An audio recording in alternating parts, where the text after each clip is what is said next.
we spiritual healing center la mili le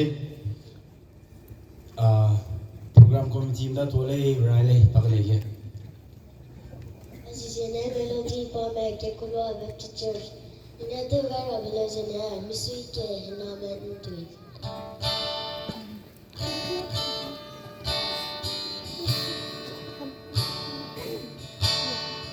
Now my misui ibating ngoluda. Anui zeme namen serapung lang. Nang yadi ba anui ngoluda. Dai zeri lo anui hena melena.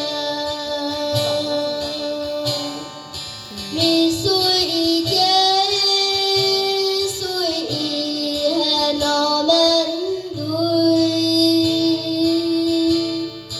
Bagyo di lo di bibi chula. Namai anu wang hero beze. Krista như đi về trong lo về tứ bao giờ. Đi xuôi ý lệ anui có ra gắt lệ. Anui ring tiếng ta lệ chu cha la ta lệ. Anui ren kai giờ ta tiếng su kê. Azet mele ne tu giờ ta tiếng chu kê.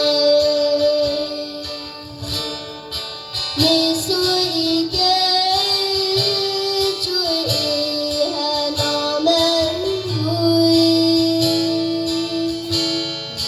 Pengen di lau di bibi chula. Namai anu wang hero beze.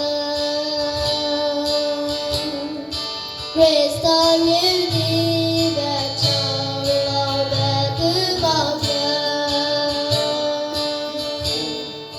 Tua du lễ